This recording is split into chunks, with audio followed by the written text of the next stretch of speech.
નામ કાજલબેન છે। ચલવાડા ગામમાં દારૂ બહુ જ વેચાય છે। ગામ ઘરે ઘરે અડ્ડા છે અને દારૂ બહુ જ વેચાય છે અને દારૂવાળાના અડ્ડે જાય તો અમે ફરિયાદ લઈને જાય તો અમને એમ કહે છે કે તમે શું કરી લેશો। પોલીસવાળા કે શું કરી લેવું, અમને બધા એમ ધમકી આલે છે। ધમકી આલીને એમ કહે છે કે અમે તો દારૂ વેચવાના છે, તમારાથી જે થાય એ કરી લો।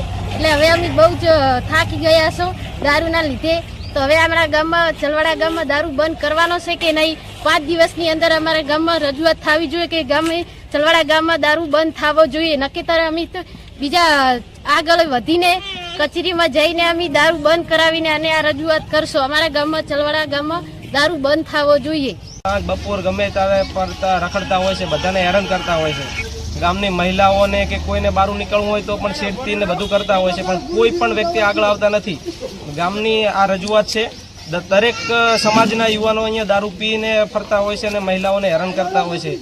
પોલીસવાળાને વારંવાર રજૂઆત કરવા છતાં પણ કોઈ પણ પ્રકારની અહીંયા આગળ મદદ કરવામાં આવતી નથી હાલની તારીખની અંદર। તો જો ટૂંક સમયની અંદર અહીંયા દારૂ બંધ નહીં થાય અને ગામની અંદર મિનિમમ ઓછામાં ઓછા ગણો તો હાલની અંદર 5 થી 7 અડ્ડાઓ ચાલુ છે અને ખુલ્લેઆમ દારૂ વેચાય છે।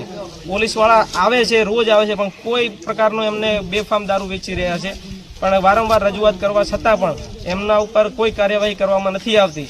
જો આવનારા 5 દિવસની અંદર જો દારૂનું બંધી કરવામાં નહીં આવે અને ન્યાય નહીં મળે મહિલાઓને તથા ગ્રામના યુવાનો બધા મળી અને કલેક્ટર કચેરીએ આવેદનપત્ર આપવામાં આવશે અને જો એનાથી પણ જો આગળ અમારે કાર્યવાહી કરવી પડે તો એના માટે પણ અમે બધા ગામના યુવાનો તૈયાર છીએ। કારણ કે વારંવાર રજૂઆત કરવા છતાં પણ કોઈ પોલીસ અધિકારી કે કોઈ પણ વ્યક્તિ આનું કોઈ કાર્યવાહી કરતું નથી કે કોઈ પણ પગલાં લેવામાં આવતા નથી। ઉમાભાઈ મેવાભાઈ, ગામ ચલવાડાના વતની છું।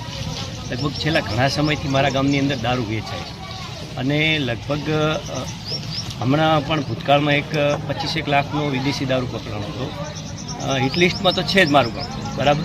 ઘણા સમયથી ગામ લોકોની રજૂઆત છે કે